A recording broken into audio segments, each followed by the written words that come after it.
Nesta edição, o programa TV Direitos Humanos fala sobre os 10 anos e a importância da implementação da Lei de Cotas. Eu, Mariana Moraes e Manuel Moraes, recebemos Manuela Alves, advogada, afroempreendedora, professora, pesquisadora e militante. Primeira mulher negra a ocupar uma cadeira de conselheira seccional da OAB Pernambuco. Começa agora o programa TV Direitos Humanos. O TVDH é um projeto da Cátedra Unesco-Unicap de Direitos Humanos, Dom Helder Câmara, produzido pelos estudantes de jornalismo da Escola Guia de Comunicação e Direitos Humanos da Unicap, a EducomDH, numa parceria com a Cátedra Luiz Beltrão de Comunicação e organizações da sociedade civil.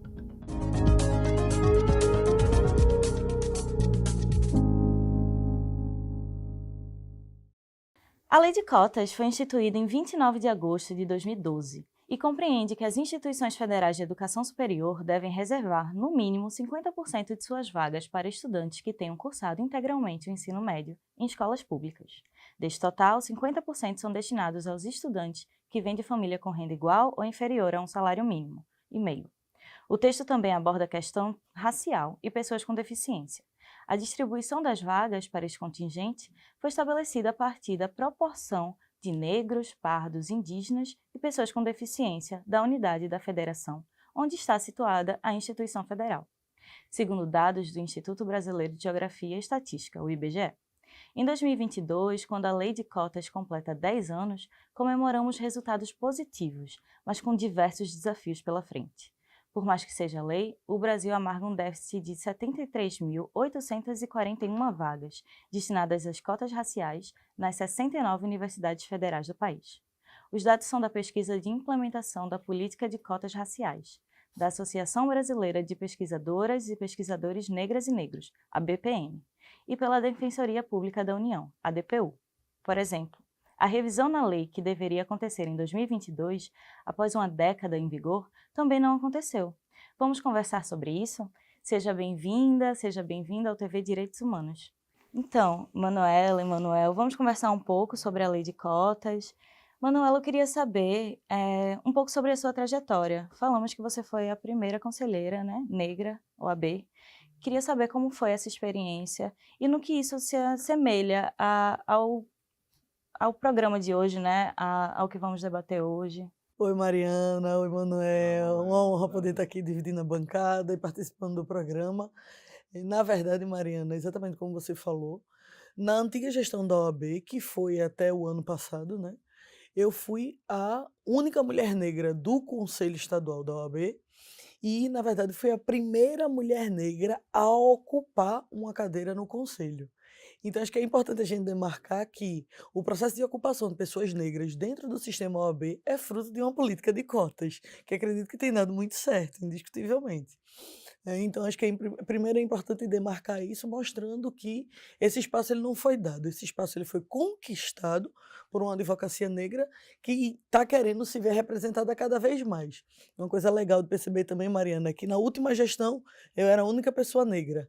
Nessa gestão, conseguimos colocar mais de 30% de pessoas negras, além de colocar pessoas negras na diretoria, na diretoria da OAB, na diretoria da Escola Superior de Advocacia, na diretoria da Caixa de Assistência, no Conselho Federal. Então, assim, a ocupação de pessoas negras, a partir de adoção de ações afirmativas, é um processo muito bem sucedido, indiscutivelmente.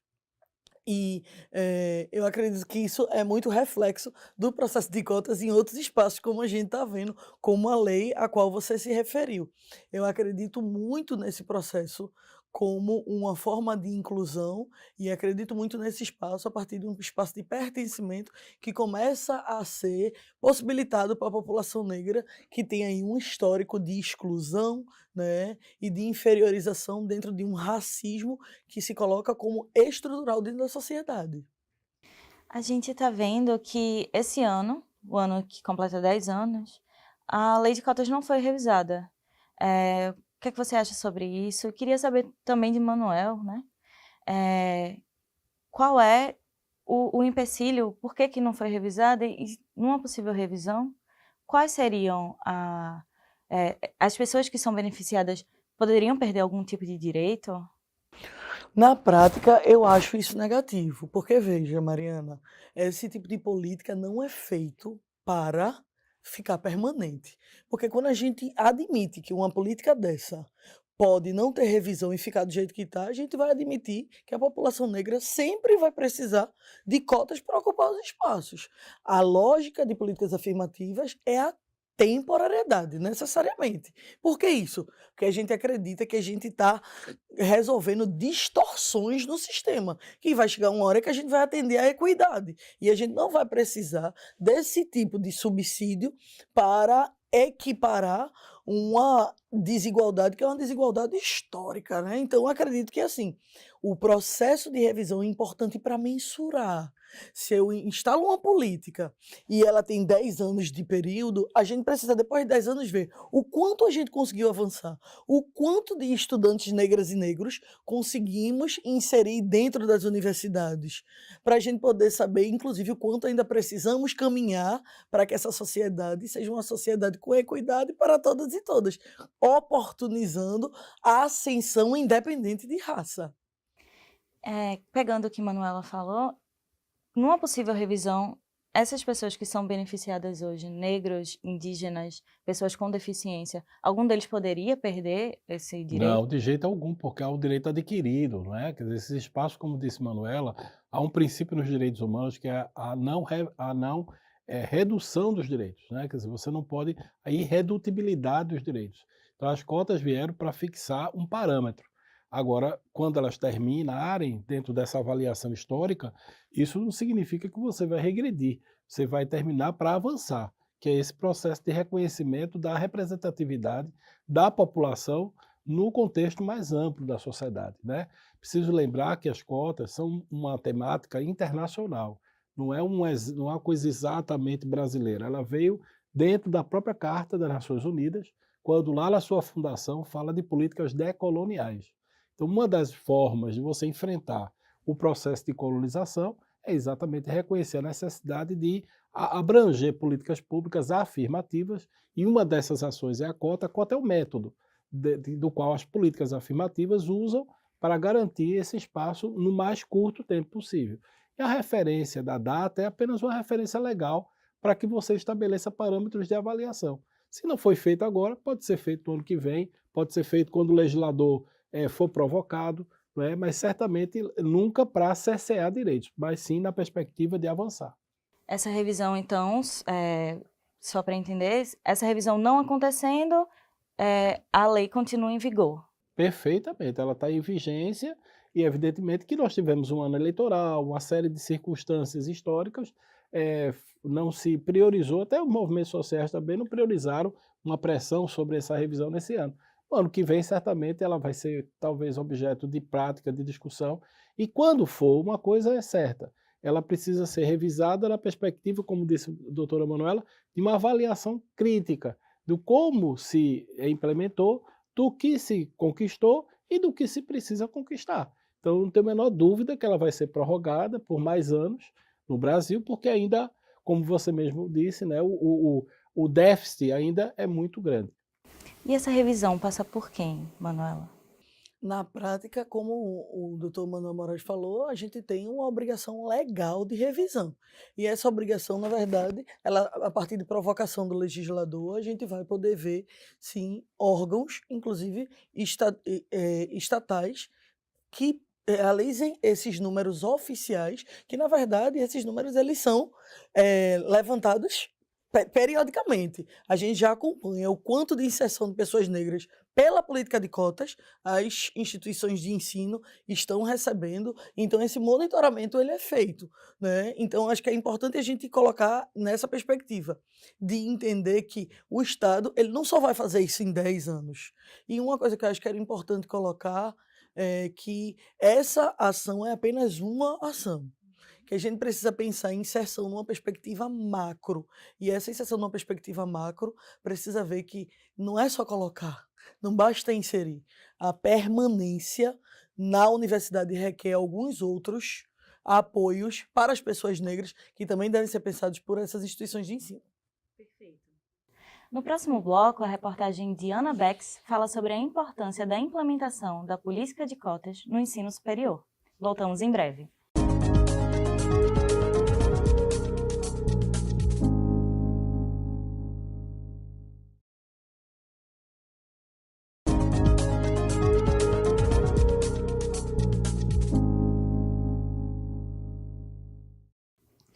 Estamos de volta com o segundo bloco do TVDH, que nesta edição fala sobre os 10 anos e a importância da implementação da Lei de Cotas.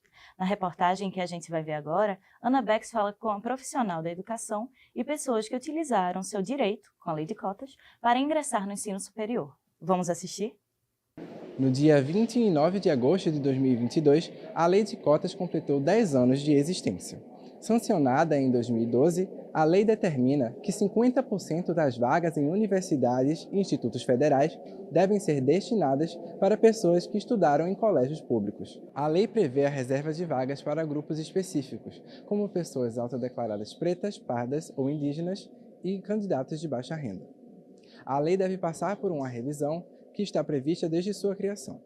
Nessa revisão, fatores como a porcentagem de vagas por categoria podem ser modificados. Camila Silva, estudante de Direito e pesquisadora, fala da importância da Lei de Cotas para sua vida profissional e acadêmica. Assim como outras pessoas negras, eu trago no meu relato, que eu fui uma das primeiras, da minha família a ingressar no cenário acadêmico e serei a primeira futura advogada. Então, nessa perspectiva, a gente percebe como esse racismo herdado do sistema escravocrata, ele ainda forja a nossa sociedade, ele ainda se mantém presente. Me inseri nesse cenário acadêmico a partir do sistema dessa lei de cotas, de acesso a pessoas de uma realidade como a minha, eu sou uma jovem preta periférica que conseguiu acessar a universidade a partir dessa lei. E, para além disso, no cenário também profissional, eu estagiei na Advocacia Geral da União, justamente também porque o órgão público trazia no edital de estágio, de concurso para estágio, essa pluralidade, essa busca por colocar pessoas plurais dentro da instituição, dentro desse órgão público. Para Valdenice Raimundo, professora da Universidade Católica de Pernambuco, doutora em assistência social e pesquisadora de questões sociais e étnico-raciais, a revisão da Lei de Cotas aponta ameaças. A revisão da política de cotas apontou diversas ameaças, mas um horizonte se abre diante do novo cenário político que se desponta. Eu tenho esperança que tenhamos possibilidades de garantir esse direito conquistado pelas lutas do movimento negro. Tenho esperança de que, nesse atual cenário, as ameaças que estavam apontadas na direção, a partir da revisão da política, elas possam ser impedidas de avançarem. Até porque já entendemos que direito conquistado não é garantido, mas nós temos aí uma década de garantia desse direito e a necessidade de manutenção dele. A gente precisa entender que a política de cotas ela é fruto da luta do movimento negro. Desde o Congresso do Negro, em 1930, que a população negra já demandava uma atenção por parte do Estado no que diz respeito à educação. Então, não é algo que foi concedido pelo Estado, é fruto da luta do movimento negro. Então, Manuela, você é advogada, você também é professora. Queria saber de você como é essa implementação nas instituições. É uma lei, mas pela mesma pesquisa que a gente apresentou agora no começo do programa, pelo menos 36 instituições não garantiram o número de cotas para os seus estudantes. Quem lidera esse ranking é Minas Gerais. Quase 2.000 pessoas não conseguiram ingressar na faculdade, exercendo seu direito. Queria saber de você se há algum tipo de responsabilização para essa instituição que não acatou esses estudantes, e se essa barreira de entrada pode impactar na vida de futuros profissionais e na formação dessas pessoas.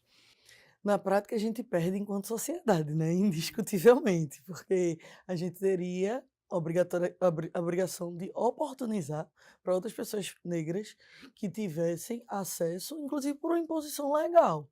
E aí a gente não vai nem discutir a obrigação dessas instituições de ensino de cumprir o que está previsto na lei. O que é que a gente vai se munir nesse momento?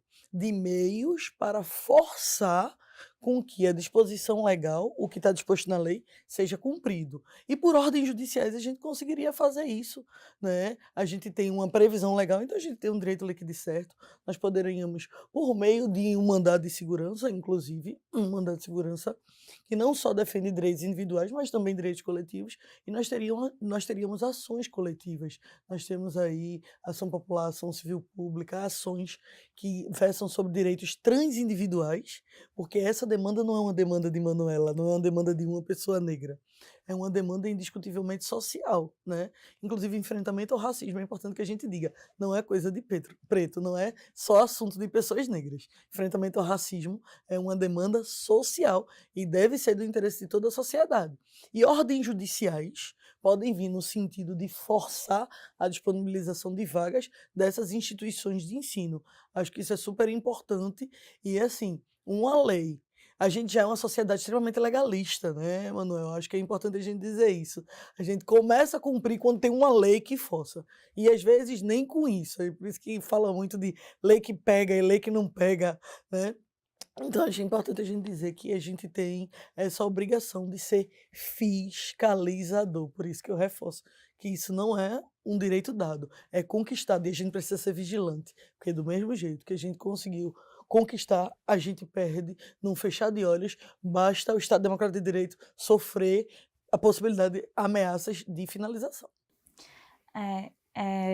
Te ouvindo e vendo a necessidade da vigilância, eu penso também, Manuel, que o TCU publicou que desde 2017, um ano após o golpe de 2016, o MEC não acompanha mais esses relatórios de alunos que são cotistas. Tem esse déficit desse acompanhamento. Queria saber como é que essa falta de dados pode impactar nas políticas públicas para essas pessoas e o que é que essa falta de dados significa, por que esse acompanhamento talvez não tenha sido feito. Eu acho que você chegou no cerne, né, doutora Manuela, da questão.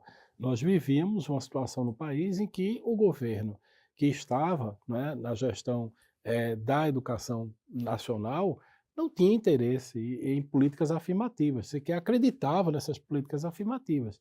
Então, houve um desmonte nas políticas de direitos humanos de uma forma geral, não foi só nas políticas afirmativas. Então, agora é o momento de retomada, né, da possibilidade de você recompor essa radiografia e voltando um pouco, como disse Manuela, quem perde, como disse a doutora Manuela, é a sociedade. Quando você tem uma lei que coloca a questão da política afirmativa e ela não é cumprida, cabe ao Ministério Público, que é o órgão, né, que defesa dos direitos difusos e coletivos, entrar com ação civil pública, ou mesmo antes disso, fazer um procedimento, chamar essas universidades. Aqui, no caso do Ministério Público do Estado, nós tivemos o GT Racismo, que teve um trabalho pioneiro de atuação preventiva, como tem também em outros estados. Então, eu acho que isso é uma ação coordenada que passa pelo Estado Democrático de Direito. As instituições, quando nós conquistamos uma legislação, foi fruto de muita luta, como disse Manuela. Não é um benefício que caiu do céu, é resultado de uma reparação. E essa reparação histórica, no caso do Brasil, ainda digamos assim, ainda é muito tardia, né? Porque nós estamos ainda falando de uma ação afirmativa, como disse a doutora Manuela, mas de diversas outras que sequer estão sendo discutidas, mas que a gente precisa agora, né, retomar essa pauta e avançar nessa discussão. No próximo bloco, ouviremos de vocês que estão nos assistindo e nos acompanham nas redes sociais. Voltamos em breve.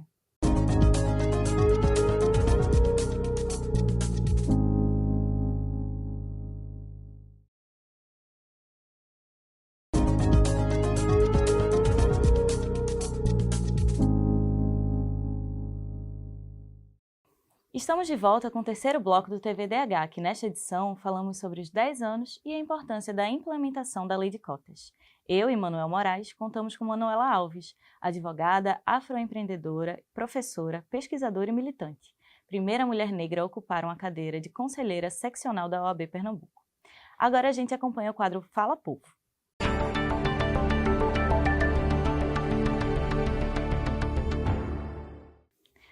No Instagram, no programa tvdh.unicap, perguntamos: na sua opinião, as cotas no Brasil são positivas?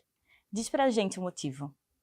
O perfil do curso de jornalismo da Unicap diz: são positivas, pois incluem pessoas historicamente excluídas do acesso aos direitos. O professor de Libras, Fábio, afirma: sim, mas ainda precisa romper algumas barreiras do preconceito.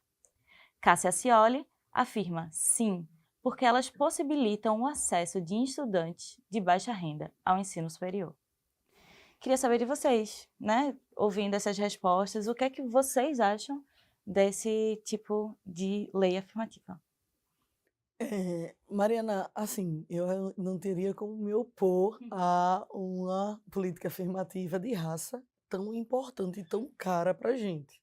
É importante que se diga que hoje a gente está muito longe ainda de chegar à equidade, mas eu acho que a política de cotas já foi um passo grande.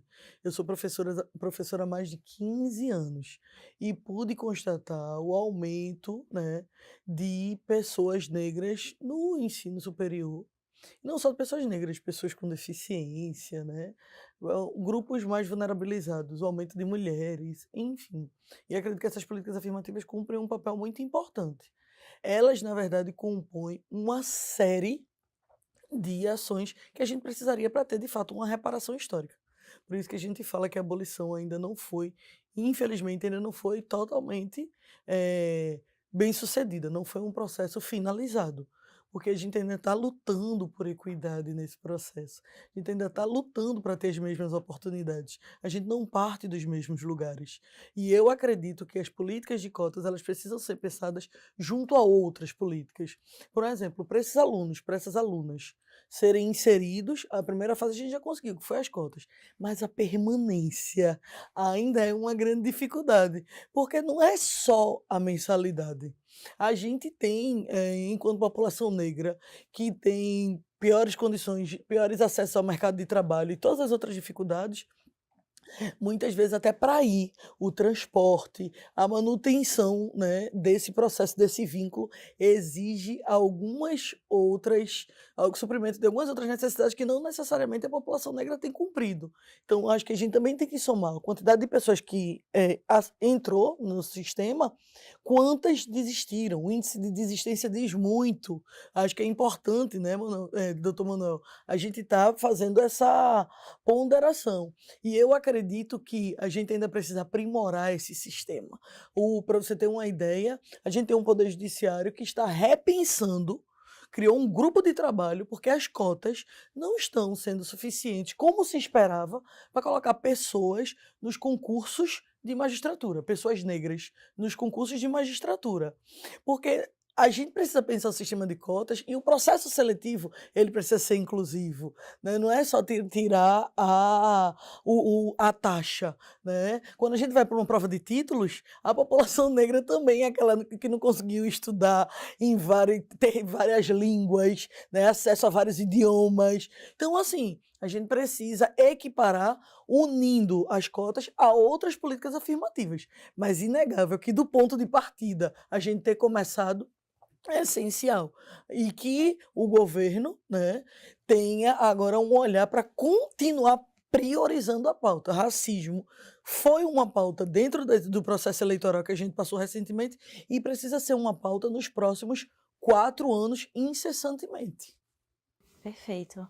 Manuel, com tua experiência de educador, né, professor, como é o dia a dia na sala de aula após as leis de cotas?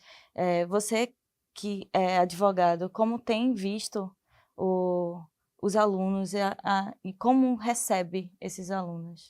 Olha, essa percepção da sala de aula é muito importante, né? Porque houve hoje uma universidade mais plural. Antes a gente estudava, e eu mesmo lembro que eu tive colegas de turma, de geração, né, de movimento estudantil, por exemplo, que formou-se em medicina, que não é só em direito, né, no campo mais amplo, e que ele virou matéria do Jornal do Comércio.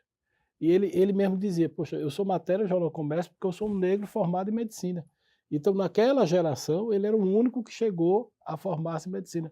E isso virou um quê, né, especial, a ponto de virar uma notícia. Então, isso é um absurdo, né? Então, a perspectiva da ação, da inserção, como disse a doutora Manuela, é uma política pública que perpassa um conjunto de elementos e de ações e de iniciativas. Por exemplo, o acesso à universidade garante a essa população uma melhor condição de vida, garante uma percepção melhor de cidadania, porque também o reconhecimento do ponto de vista acadêmico no Brasil é muito importante. Você, Manuela, sabe, doutora Manuela sabe muito bem disso, que é um ativista de direitos humanos e que atuou muitos anos no campo da questão da AIDS, da LGBTQI+. Ela sabe da importância de chegar como mulher negra advogada nos espaços de poder. Sem esse título, não que o título seja importante para a gente, mas para a sociedade, sem esse título, ela não estaria ali representando um grupo social vulnerabilizado. Porque quando ela chegava naquele ambiente, né, de repressão, na condição de advogada, né, daquela população vulnerável, a relação se modificava. Então, esse espaço que a gente chama de empoderamento desses espaços não é menos importante. Ter juízes negros, ter juízas negras, promotores negros e negras, não é menos importante, é fundamental. Porque se você não enegrece esse espaço de poder, esse espaço de poder permanece um monopólio do branco, da população branca, em função de toda a lógica colonial. Ouvindo agora o que trouxe o Manuel, você acha que essa universidade mais plural, esses alunos que entram através das leis de cotas, sairão como as próximas Manuelas, por exemplo, ou então que o seu título como a primeira mulher negra seja só mais um título porque terão várias mulheres negras ocupando esse espaço? Eu acredito que, eu até fico lisonjeada com a colocação, mas acredito que a gente tem que parar desse título de negras únicas, de negros únicos.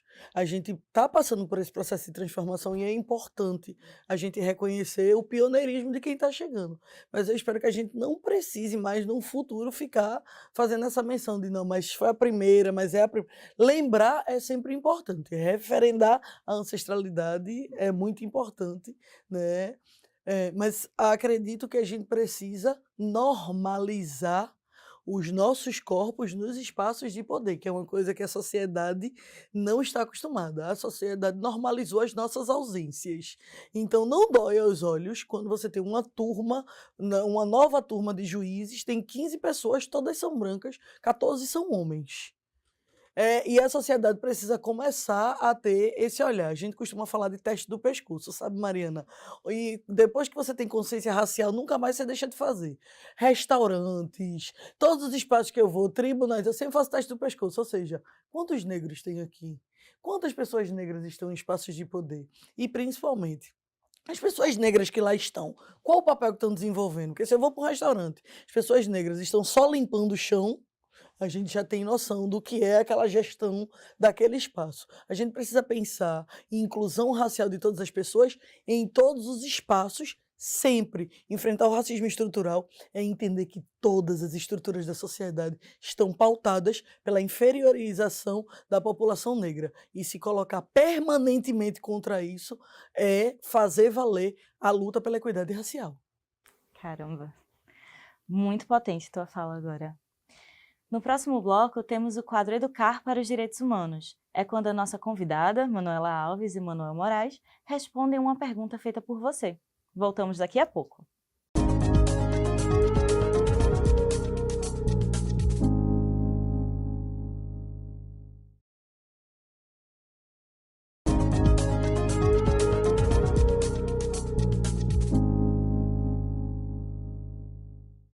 De volta com o quarto bloco do TVDH de hoje, que fala sobre os 10 anos e a importância da implementação da Lei de Cotas. Agora chegou a hora de vocês, Manuela e Manuel, responderem uma pergunta enviada por quem acompanha o nosso programa. É o quadro Educar para os Direitos Humanos.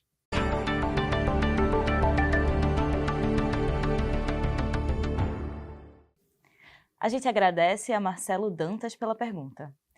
Existem vários casos onde as pessoas se declaram negras tão somente para ocupar as vagas das cotas. Como evitar essas fraudes que prejudicam tantas pessoas e o caráter crucial das cotas? Pois é, Mariana, desafio, né? Porque é importante que a gente perceba que, como eu coloco desde o começo, essas cotas elas são conquistas, elas não foram dadas, elas são conquistas e a qualquer tempo elas podem ser tiradas. Porque dentro do Estado Democrático de Direito, a queda do Estado é exatamente a queda de direitos. Então, a gente precisa ser vigilante. Esse direito ele não vem porque ninguém é bonzinho, indiscutivelmente, e nem porque a pessoa negra é merecedora.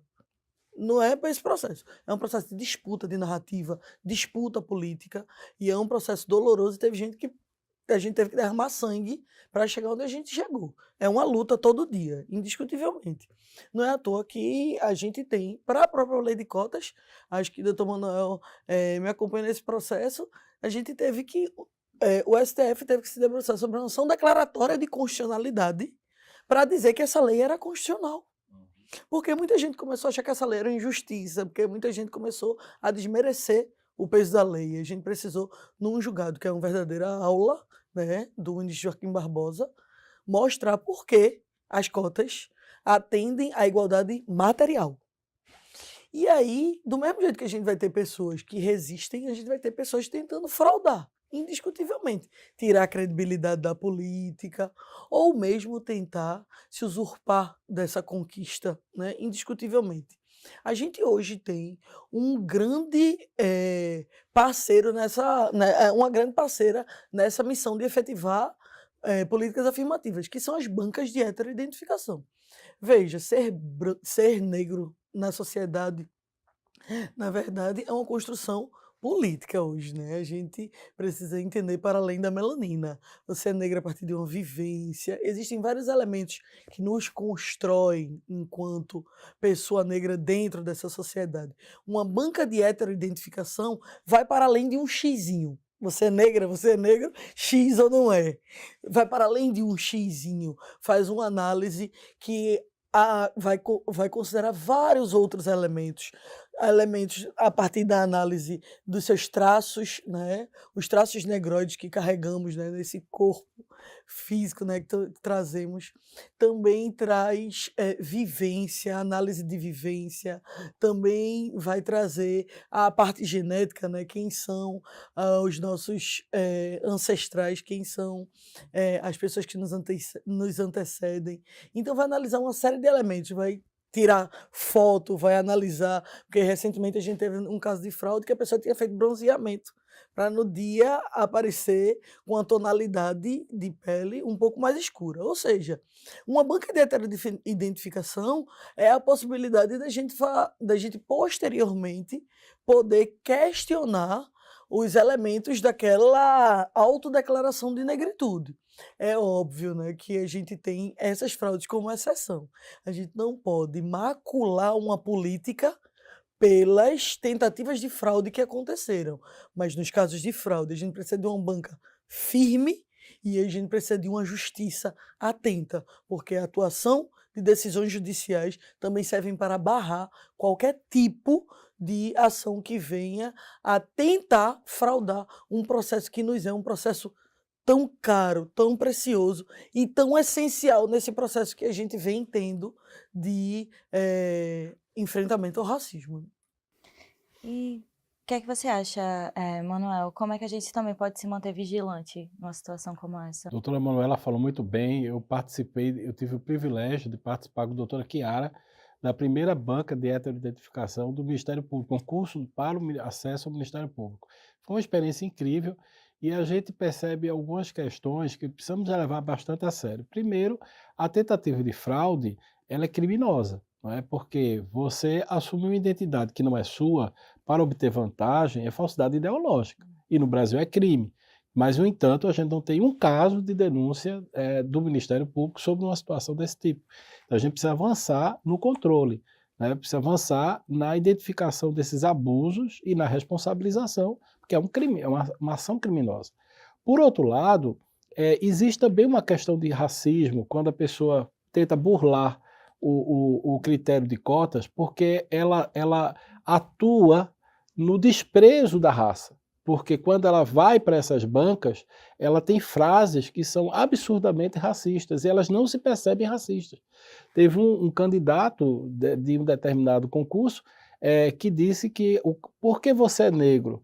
Aí ele disse, não, porque meu cabelo não desmancha na água. E você olha assim para o cidadão, que é o candidato, e diz, o seu cabelo não se desmancha da água. Quer dizer, isso é um critério, quer dizer, são coisas de racismo que a pessoa traz para uma tentativa de dizer que ele é simpático, né? Que ele vai buscar nas suas referências racistas um discurso não racista, mas ele acaba reproduzindo o racismo que é estrutural de uma sociedade que é desigual. Então é muito sério, essas bancas têm um papel importante. Para você ter ideia, os concursos que não têm bancas de heteroidentificação, a fraude chega a mais de 50%. Quando você tem as bancas, a fraude diminui para 11%. Então a redução das fraudes é um exemplo da importância desse tipo de iniciativa. Agora eu acho que o que precisa avançar é a consciência de classe. Veja, é muito interessante quando você vê um branco querendo ser negro. Isso mostra a eficácia das cotas. Porque, veja, a perspectiva do Estado Novo foi uma perspectiva de eugenia da raça negra, ou seja, eu vou embranquecer o negro, daí que veio a mulato, o moreno, vem dessa perspectiva. Quando você tem o movimento inverso, quer dizer, o branco querendo se tornar negro, isso é muito positivo, porque significa dizer que as políticas estão alcançando o seu objetivo. Ser negro lhe dá acesso. Não é? Ou seja, antes do Estado Novo, ser negro lhe tirava direitos. Você seria excluída de determinados meios. Mas se você quer ser negro, significa que nós estamos alcançando o nosso objetivo. Foi uma visão que eu não tinha pensado ainda antes. Não sei se já tinha chegado a refletir, Manuela, sobre, concorda? Eu concordo com o Manuel, até porque, né, o Manuel, como sempre, é essencial para provocar essas reflexões, mas acho que é importante a gente entender que, ainda que a gente esteja nesse movimento, indiscutivelmente, depois que a gente teve, né, os anos de governo de esquerda, a gente viu muito mais pessoas se empoderando politicamente para reconhecer sua negritude. Isso aí a gente vê nos produtos de cabelo, que hoje tem muitos para cabelo cacheado. A gente começa a ver essa negritude sendo exalada com muito mais orgulho. Então, acho que isso é sempre importante. Empoderar a população negra para reconhecer sua negritude é algo importante. Quando a gente tem pessoas brancas que começam a pensar ou tentar se declarar como negras, a gente precisa ver como um pé atrás. É um avanço indiscutivelmente, porque significa dizer que a gente está desconstruindo. Eu concordo plenamente com o Manuel. Agora é preciso do freio quando tem a má fé, quando tem a configuração de crime. E aí a gente precisa, que é o que o Manuel estava falando. Exatamente. Porque é a burla, é a má fé que faz com que a gente corrompa o processo. E aí atrapalha o processo que a gente está tendo de evolução de uma raça nessa perspectiva. Mas assim, para variar, concordo com o Manuel e acho que é importante a gente estar fazendo essas reflexões. Perfeito. Depois do intervalo, tem o quinto e último bloco desta edição do TVDH. Daqui a pouco a gente volta.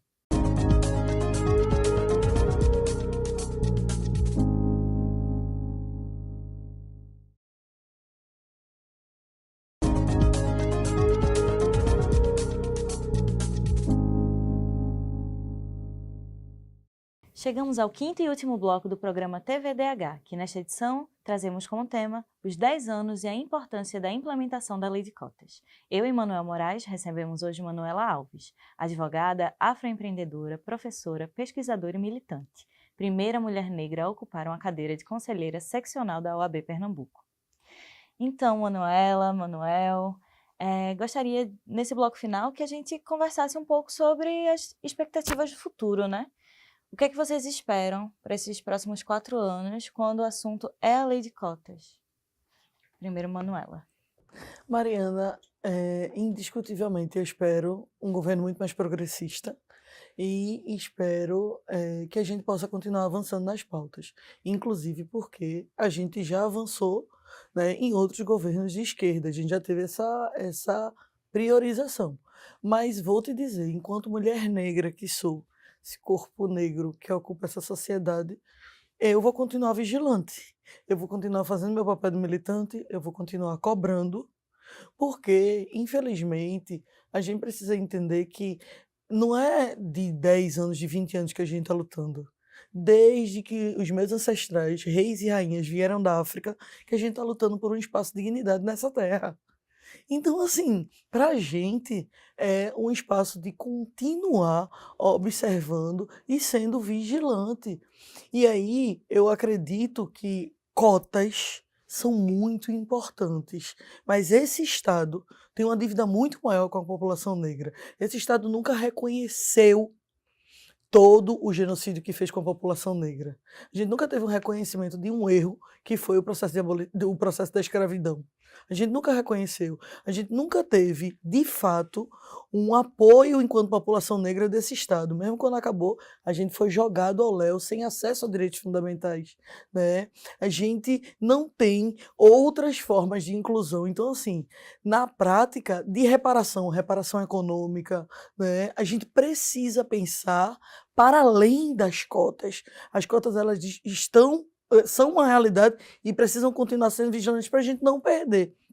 Mas, indiscutivelmente, cota só não vai fazer com que essa sociedade se transforme. Que esse governo possa ser um governo que, de fato, pare o projeto de genocídio da população negra, que inclusive foi muito potencializado por outros elementos, como a pandemia, né, por outros elementos. Hoje a população negra está, infelizmente, num espaço de inferioridade social e a gente, segundo pesquisas, vai levar muito mais de 100 anos para equiparar a condição de pessoas negras e brancas nessa sociedade.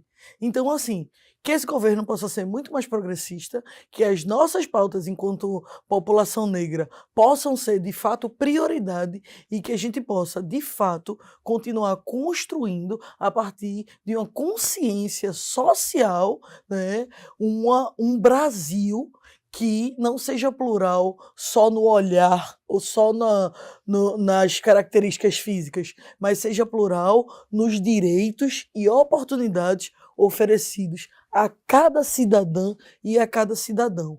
Caso contrário, a democracia ela nunca vai ser uma democracia racial e nunca vai ser uma democracia efetiva. Perfeito. Manuel, eu queria saber de você também, quais são as suas expectativas e, enquanto sociedade civil, como a gente pode se mobilizar mesmo para manter esse direito vivo? Nós temos a Shirley Mambembe que fala da marcha da civilização, né?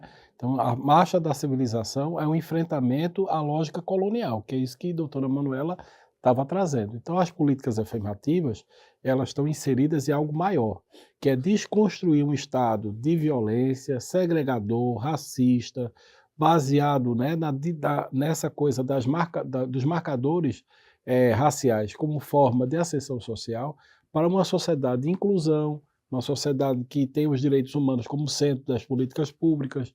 Então, a expectativa é de que seja o governo mais amplo, democrático e popular, né? Agora, o desafio também é desse empoderamento da sociedade civil.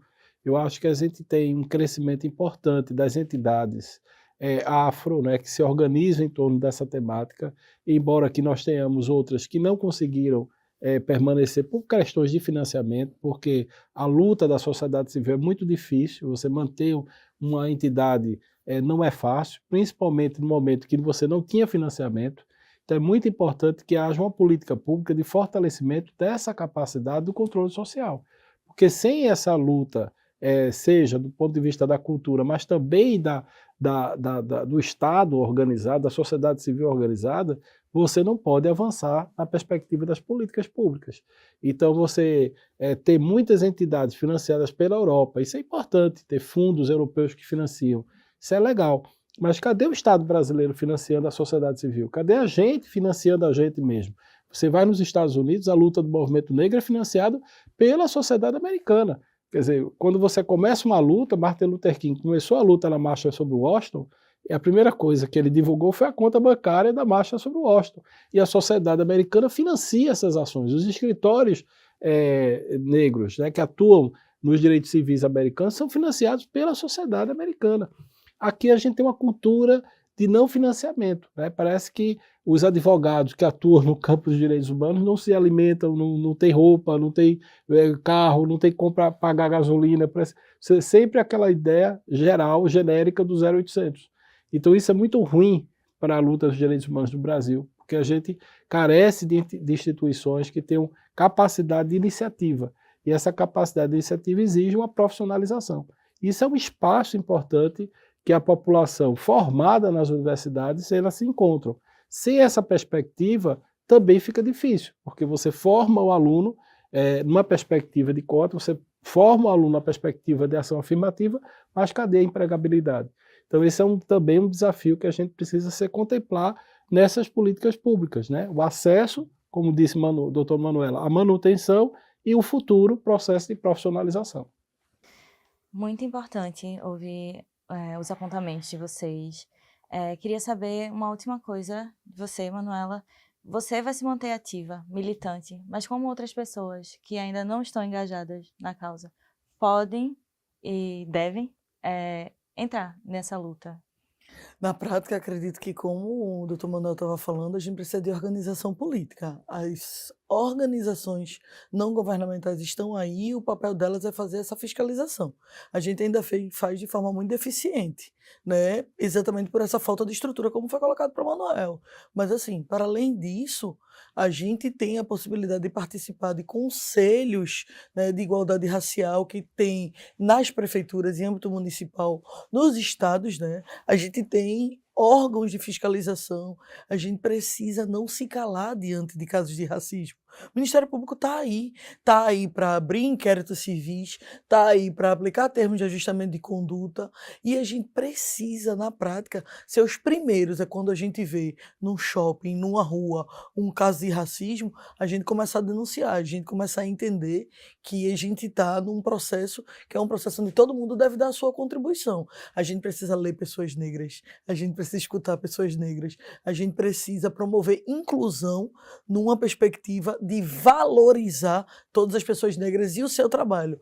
Incentive empreendedores e empreendedoras negras e negros e, assim, oportunize, principalmente ler sobre feminismo negro, né, para que a gente possa, de fato, fazer com que a gente seja parceiro nessa causa. Perfeito, obrigada de novo, Manuela, Manuel. TVDH é um projeto da Cátedra Unesco Unicap de Direitos Humanos, do Helder Câmara, produzida pelos estudantes da Escola de Educomunicação e Direitos Humanos da Unicap, a EducomDH, numa parceria com a Cátedra Luiz Beltrão de Comunicação. Acompanhe a gente nas redes sociais e no nosso canal no YouTube. Até a próxima!